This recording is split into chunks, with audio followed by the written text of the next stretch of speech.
আমি মনে করি আজকে ইন্ডিয়ার একটা মারা দিয়ে সাফ অনূর্ধ্ব-19 বাংলাদেশ বনাম ভারতের আজকের কিন্তু ফাইনাল ম্যাচ অনুষ্ঠিত হবে। তো ভাইয়ারা সবাই কিন্তু রেডি থাকবে সন্ধ্যা 7:30টার সময়। আজকে কিন্তু সন্ধ্যা 7:30টার সময় ভারতের মাটিতেই কিন্তু খেলা হবে। আজকে বাঙালি কিন্তু দেখিয়ে দেবে যে তারাও কিন্তু কাপ আনতে পারে। তো সাফ অনূর্ধ্ব-19 যে সেই সোনা যে শিরোপাটা, সেই শিরোপাটা কিন্তু বাংলাদেশ কিন্তু আজকে ঘরের নিয়ে চলে আসবে।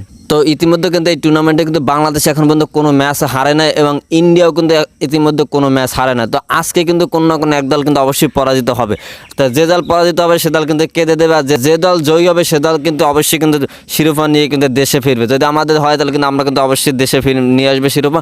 তবে ইন্ডিয়ার সাথে খেলা তো আমি মনে করি আজকে ইন্ডিয়ার একটা মারা দিয়ে দিক, বাংলাদেশ ইন্ডিয়াকে একটা যদি মারা দিয়ে দেয়, একটা মারা, তাহলে কিন্তু খুব খুশি হবে। কারণ ছিল বাংলাদেশ এর আগে কিন্তু ইন্ডিয়া কিন্তু অবশ্যই কিন্তু 23 সালে যে শিরোপাটা সেটা কিন্তু ইন্ডিয়া অলরেডি কিন্তু জিতে নিয়েছে।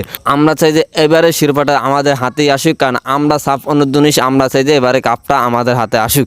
কারণ ইন্ডিয়া যেহেতু আগে পাইছে, আমি মনে করি দাদাদের মাঠেতে আজকে দাদাদের একটা মেরে দিলে কিন্তু কাপটা কিন্তু আমাদের চলে আসবে। তো সবাই কিন্তু সন্ধ্যা 7:30টার সময় অবশ্যই খেলাটি দেখবেন। আশা করি আমরা এই কাপটা পাবো।